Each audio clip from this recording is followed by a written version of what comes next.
안녕하세요. 현재 서울에 거주하고 있는 30대 중반의 여자입니다. 결혼한 지는 이제 2년째이고 아직 아이는 없어요. 두 사람 벌이는 넉넉한 편인데 제가 조금만 더 회사에서 경력을 쌓으면 프리랜서식으로 집에서 일을 할 수 있는 직종에서 일을 하고 있기 때문에 남편과 합의하에 아이 갖는 시기를 조금 늦추게 되었습니다. 친정부모님은 당연히 제 결정이니 이것에 대해서 별 말씀 안 하시지만 유독 시어머니께서만 이 결정에 대해서 많은 불만을 갖고 계세요. 물론 시어머니 말이 무조건 틀렸다고 할 수만은 없죠. 저도 나이가 있는지라 더 늦추게 되면 노산이기도 하고 늦은 만큼 위험이 따른다는 사실을 알고 있습니다. 하지만 아이가 태어나게 되면 경제적으로 모자람 없이 지원해주고 싶은 마음 때문에 시어머니께서 바라신다고 덜컥 아이를 가질 수도 없는 노릇이었어요. 신혼 초반에는 우리 며느리 하시면서 저를 이뻐라 하셨는데 이세 계획을 늦추었다는 이유로 어느 순간부터 저를 부르는 호칭이 달라졌어요. 저를 며느리도 아니고 이름으로도 부르지 않으시고 저를 꼭 야라고 하면서 언성을 높이듯이 해서 부르시더라고요. 처음 시어머니께서 저를 야라고 불렀을 때는 설마 저를 부르신 건가 하는 생각에 대답을 안 했어요. 그랬더니 왜 부르는데도 못 들은 채를 하냐며 화를 내셨습니다. 처음에는 저한테 목공하신 게 있는가 보다 하고 저 부르시는 건지 몰랐어요 하고 대수롭지 않게 넘겼습니다. 그런데 그날 이후로 제가 전화를 드릴 때나 직접 찾아뵈었을 때나 계속해서 저를 야야거리면서 부르셨어요. 저보다 나이 어린 신우나 서방님을 부를 때나 제 남편을 부를 때도 그런 식으로 부르지 않으시는데 말이에요. 그런 상황이 너무나도 불편해서 남편에게 이러한 것들 때문에 알게 모르게 스트레스를 받는다고 털어놓은 적도 있습니다. 남편은 우리 엄마가 원래 잘 삐지는 성격이라 그런다고 얼마 지나지 않으면 스스로 풀으실 거니까 너무 마음에 담아두지 말라고 하더라고요. 남편 말대로 정말 얼마 지나서 끝날 일이었으면 이렇게 사연을 적고 있지도 않았겠네요.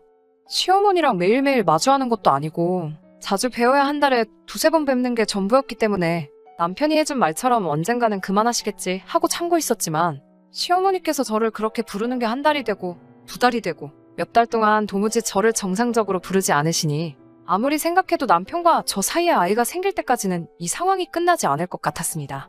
하루는 주말이 되어서 집에서 쉬고 있는데 시어머니한테서 아침 일찍부터 전화가 왔습니다. 신우네랑 서방님이 시댁에 방문을 한다고 하니 저희도 와서 밥 먹고 가라고 하셨습니다. 저는 웬일로 밥까지 차려주신대? 하고 의아해했었고 남편도 그것 보라고 이제 어머니가 화가 많이 풀리신 것 같으니까 이참에 용돈도 조금 드리고 다시 좋게 잘 지내보자고 기뻐하더라고요. 기뻐하는 남편의 모습도 어머니가 이제 화가 풀리셨다고 하는 말도 솔직히 마음에 썩 와닿지는 않았어요.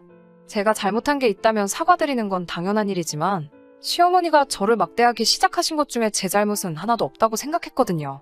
그래도 이참에 저도 오해가 있었다면 푸는 게 좋겠다는 생각이 들었습니다. 남편이 원하는 대로 용돈 봉투 두둑하게 하나 만들어서 시댁으로 향했어요. 시댁이 저희나 신은혜나 둘 다 멀지 않은 거리에 있어서 자주 찾아뵙기는 했는데 그날은 시댁에 가니 신우나 서방님네는 보이지 않고 어머님 혼자 계시더라고요. 집안에서는 음식을 준비하거나 하는 냄새조차 나지 않았어요. 어머님은 저를 보시자마자 대충 정리하고 빨리 와서 음식하는 거나 도우라고 하시더군요. 준비해놓으신 재료들을 보니 불고기며 잡채며 유독 손이 많이 가는 재료들이 준비되어 있더라고요. 신은혜는 조금 늦는다고 하니 오기 전까지 저보고 음식을 준비하라고 하셨습니다. 저 혼자 음식 준비하면서 혹시나 하는 마음에 신우에게 문자를 보내봤는데 신은혜는 늦는다고 한 게 아니고 점심 지나서 오라고 연락을 받았다고 하네요. 저 혼자 음식 준비하게 하려고 미리 계획해두신 상황이었던 거예요. 저도 어머님 혼자 일 시킬 생각도 없었고 도와드리는 것이 아무런 문제가 되지는 않았지만 일부러 저한테 일을 시키기 위해 계획을 하셨다는 그 심보가 참 고약하다는 생각을 했습니다. 음식 준비를 하는 도중에 신은혜가 도착을 했어요. 어머님께서 신우 보고 왜 이렇게 일찍 왔냐고 물으시는데 분위기를 보아하니 신우가 저희 연락에 심상치 않은 기운을 감지하고 부랴부랴 서둘러서 준비해서 온 것 같더라고요. 신우는 도착하자마자 저 혼자 음식을 준비하고 있는 주방으로 들어와 자기도 돕겠다고 나섰어요. 거실에 앉아서 TV를 보고 계시던 시어머니는 그걸 너가 왜 하니? 쟤 혼자 하라고 해. 어이야, 내가 거의 다 도와줬으니 이제 혼자 할 수 있지? 라고 하셨어요. 음식 간 보는 것 말고는 도와주신 게 없었지만 말이에요. 신우는 제 눈치를 보면서 안절부절 못하고 있었습니다. 괜히 여러 사람 불편할 필요 없겠다 싶어서 준비 거의 다 끝났으니 혼자 해도 문제가 없다고 차 끌고 오느라 고생했을 텐데 그냥 쉬라고 했어요.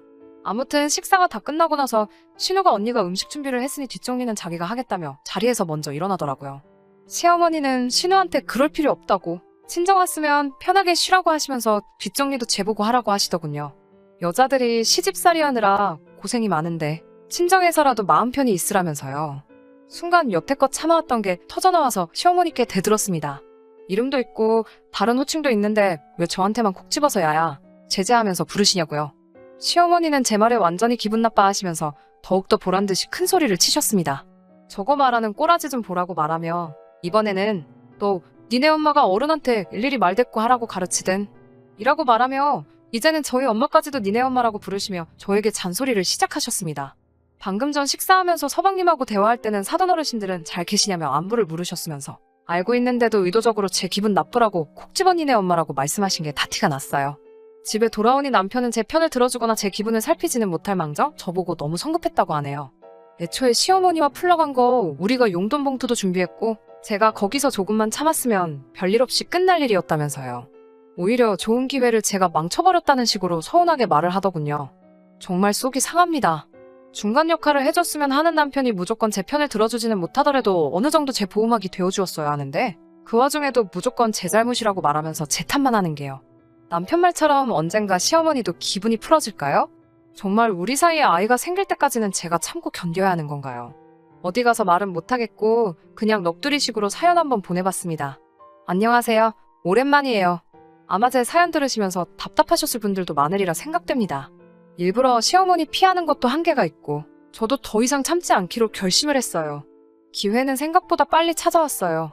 지난 구정 때였습니다. 남편만 시댁으로 따로 보내고 저는 친정에서 시간을 먼저 보냈습니다.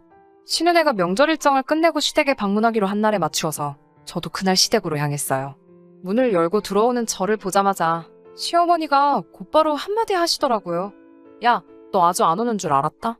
라고 하시면서 명절날 시댁 안 가고 친정에 가 있으니 니네 엄마가 너한테 뭐라고 안 하든. 이런 식으로 말씀하시며 얼굴 보자마자부터 바로 한마디 하시더군요. 하지만 저는 아무렇지도 않았어요. 이미 단단히 마음을 먹고 갔으니까요.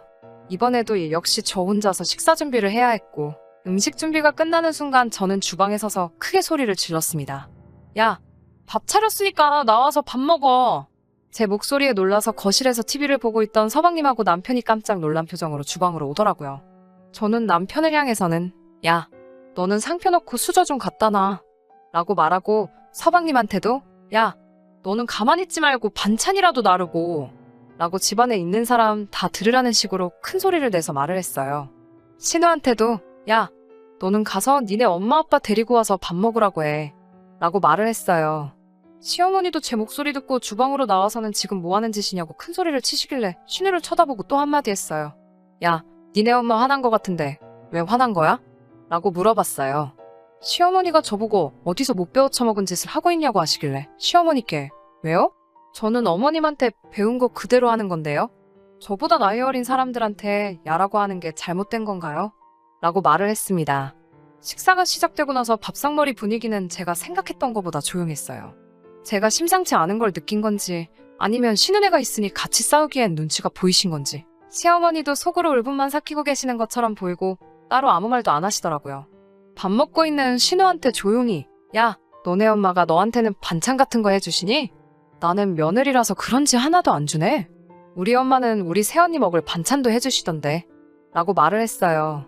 제 말이 끝나기가 무섭게 시어머니는 참을 만큼 참으셨는지 언성을 높이시며 어른들 있는 데서 말버릇이 그게 뭐냐고 또 따지셨어요. 상황을 지켜보시던 시아버지 계속 보고만 계시다가 커지는 것 같으니 자리를 조용히 시키고 저한테는 이게 다 무슨 일이냐고 여쭈어 보셨어요. 저도 집에서 귀하게 자란 딸이고 시어머니가 유독 저 하나만 가지고 한동안 저를 얕잡아 부르시다가 이제는 제 부모님까지 낮춰 부르시는 이 상황을 낱낱이 전부 다 말씀드렸죠. 이 상황을 모르셨던 시아버지는 그래도 집에서 가장 어른답게 상황을 정리해 주셨습니다.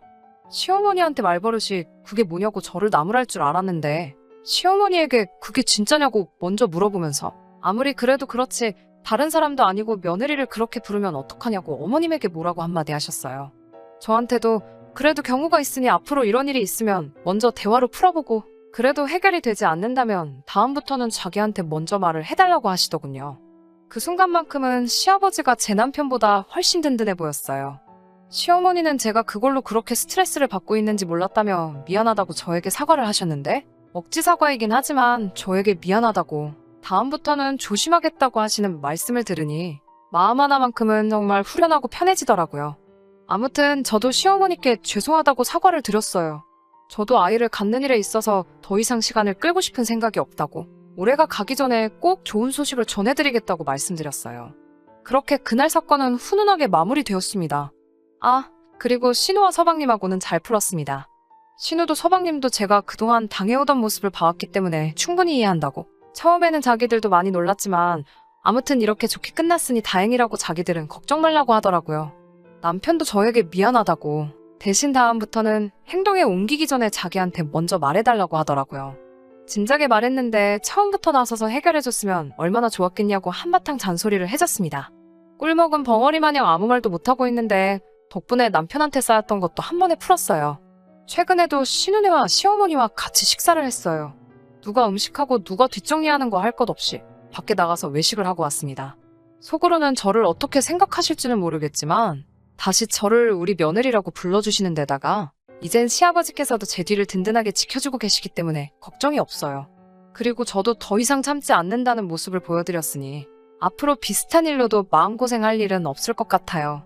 이제 조금만 더 버티면 회사에서 나와 프리랜서로 일을 시작할 수 있을 것 같아요.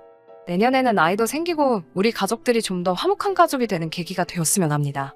모두 화목한 가정 이루시고 오늘도 좋은 하루 되세요. 끝까지 들어주셔서 감사합니다. 오늘의 사연은 여기까지입니다.